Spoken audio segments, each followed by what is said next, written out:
তিনটি কারণে বাংলাদেশকে বহির্বিশ্বের মানুষেরা চেনে। নাম্বার 1 হলো এই বাংলাদেশের রাজধানী ঢাকা শহরকে মসজিদের শহর বলা হয়। ঢাকা শহরে যাবেন, একটু পরপরই দেখবেন মসজিদ। এই কারণে বহির্বিশ্বের মানুষেরা বাংলাদেশকে চিনে।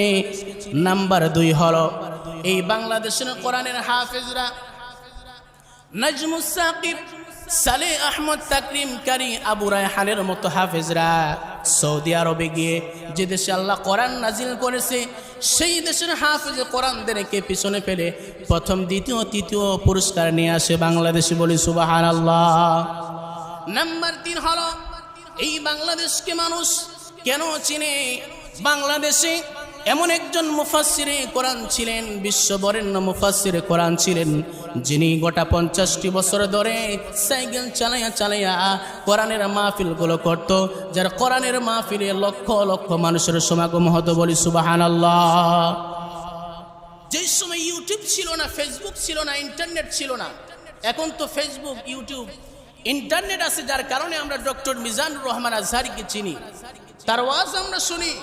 কিন্তু এমন একটা সময় ছিল যে সময় ইউটিউব ছিল না, ইন্টারনেট, ফেসবুক ছিল না, আল্লামা দেলোয়ার হোসেন সাইদি যে জায়গায় কোরআনের তাফসীর করার জন্য আসতেন, লক্ষ লক্ষ মানুষ তার কোরআনের তাফসীর করার জন্য শোনার জন্য ভিড় করতো। যদি বলি সুবহানাল্লাহ।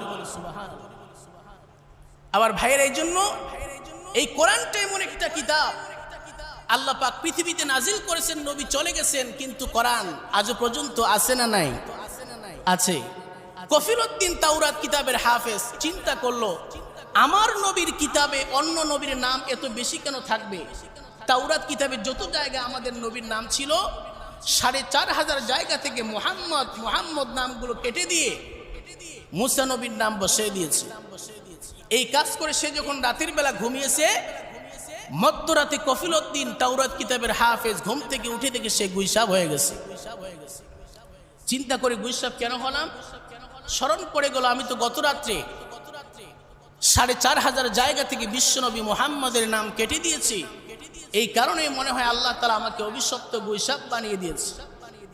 সে চিন্তা করে, এখন যদি সকালবেলা স্ত্রী সন্তান দেখে বিছানার মধ্যে গুইসাব, ঝাড়ু দিয়ে স্ত্রী পিটনি শুরু করবে কি করবে না? চিন্তা করে আর থাকা যাবে না। একটা ছিদ্র ছিল, ছিদ্র দিয়ে বের হয়ে যে রাস্তা দিয়ে মুসা নবী আল্লাহর সঙ্গে কথা বলার জন্য যান, ওই রাস্তার মধ্যে বসে আছেন, তিনি নবীর সঙ্গে সাক্ষাৎ করবেন, তার সমস্ত কথাগুলো বলবেন। পরের দিন যখন হয়ে গেল, মুসা আলাইহিস সালাতু ওয়াস সালাম